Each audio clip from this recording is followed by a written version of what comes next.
Hello, I'm Brother Rogers, the evangelist.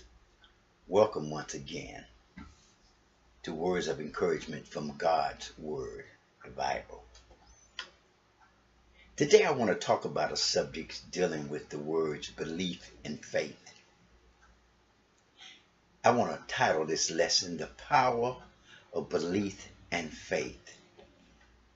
And faith being the actions of your belief. I was reading in Mark chapter 9, starting with verse 14.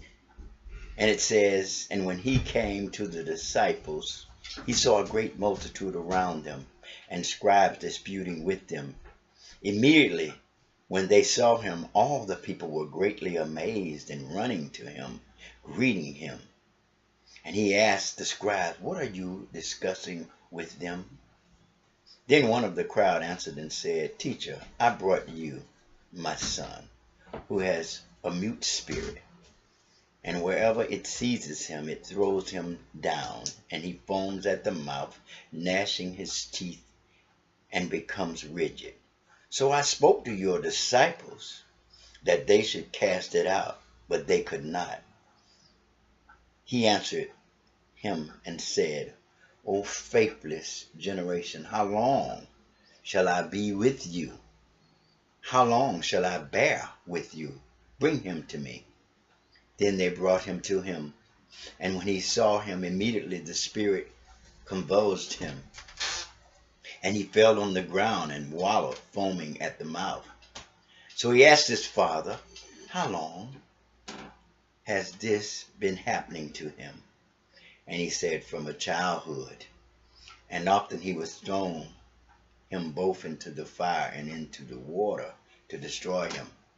But if you can do anything, have compassion on us and help us. Jesus said unto him, if you can believe, all things are possible to him who believes. Immediately the father of the child cried out and said with fear and tears, Lord, I believe, help my unbelief.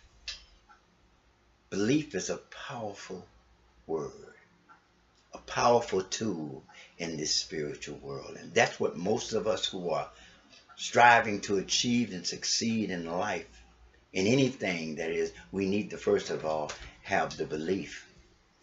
But there's another word that comes into effect. There's a word that goes beyond our belief, because as this man said, I believe, Lord, help my unbelief. So is there another word, and that other word is called faith. Faith, I believe, is the action that we take to accomplish that we believe in. And according to God's word, that's exactly what I see. When I read in Matthew chapter 9, starting at the 22nd verse, or starting at the 20th verse, and suddenly a woman who had a flow of blood for 12 years came from behind and touched the hem of his garment. For she said to herself, if only I may touch his garment, I shall be made well. But Jesus turned around, and when he saw her, he said, be of good cheer, daughter, your faith has made you whole. Your faith has made you well. Not only her belief, but she believed so hard. But then her faith was put into action because she came and she touched the hem of his garment. So are those of us out there, are we believing and looking for success, but not willing to put forth the effort to succeed in that which we believe according to our faith? So I see that faith, as James has said, without works is dead being alone.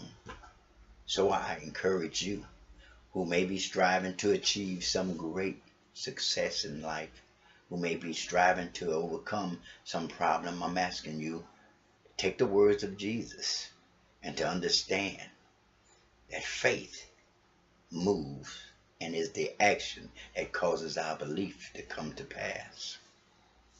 So I want to leave you with these words of encouragement. I want you to study these scriptures, and I want you to truly not only believe, but put your faith into action. Because as Jesus has said, All things are possible to him that believes. But James again said, faith without works is dead being alone. I want to thank you for joining us again today. I want you to visit us. You'll see our address on the screen. And I would love for our viewing audience and you believers to please send in some testimonies and some praises to God that we can share them with the rest of the audience on the show. Contact us as soon as you can. And for now, we're going to say God bless you. Thank you.